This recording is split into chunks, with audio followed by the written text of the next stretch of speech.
Hi! Welcome to Chinnari Donepudi. Please subscribe my channel. ఈరోజు నేను మీకోసం చాక్లెట్ బ్రౌనీతో మీ ముందుకొచ్చాను. ఏమీ లేదండి, దానికి కావాల్సిన ఇంగ్రీడియంట్స్ మనం బేసిక్ కేక్ ఏది చేసుకుంటామో అవే కావాలి చాక్లెట్ కేక్ చేసుకునేటట్టు. కాకపోతే ఇందులో కలిపే స్పెషల్ ఇంగ్రీడియంట్స్ ఏంటంటే డార్క్ చాక్లెట్ అండ్ బటర్. మనం కేక్ సొల్యూషన్ అంతా రెడీ చేసుకున్న తర్వాత, అందరికీ తెలిసిందే కాబట్టి నేను చెప్పట్లేదు, అందులో మనం ఈ డార్క్ చాక్లెట్ అండ్ కనబడుతుంది కదా, దీన్ని మనం అందులో మిక్స్ చేసుకొని బాగా మిక్స్ చేయాలి. కేక్ టిన్లో వేసుకున్న తర్వాత చూసారు కదా, నేను డ్రై ఇంగ్రీడియంట్స్ వేసాను పైన. వేసిన తర్వాత 180 డిగ్రీ సెల్సియస్లో ఒక 25 to 30 మినిట్స్ ఓవెన్లో బేక్ చేసుకోండి.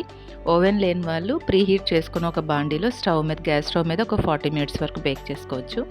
చూసారు కదా ఎంత యమ్మీగా రెడీ అయిపోయిందో. సూపర్ అంటే సూపర్ టేస్టీగా ఉంటుంది. కిడ్స్ అయితే చాలా ఇష్టంగా తింటారు, బికాజ్ బ్రౌనీ అనేది బయట చాలా ఎక్స్పెన్సివ్ అనమాట. సో మనం ఇంట్లోనే పిల్లలకి ఇలా హెల్దీగా రెడీ చేసి పెట్టవచ్చు. మీరేం చేస్తారు అంటే, ఇంకా నా ఛానల్ సబ్స్క్రైబ్ చేసుకోకపోతే సబ్స్క్రైబ్ చేసుకోండి. కిడ్స్ కోసం ఇంకా ఇలాంటివి చాలా చాక్లెట్స్ కానీ కేక్స్ కానీ మనం చేసి పెట్టిద్దాము. Thank you for watching. ఇంకా ఎవరైనా నా ఛానల్ సబ్స్క్రైబ్ చేసుకోకపోతే ప్లీజ్ సబ్స్క్రైబ్ చేసుకోండి. Thank you for watching. Thank you.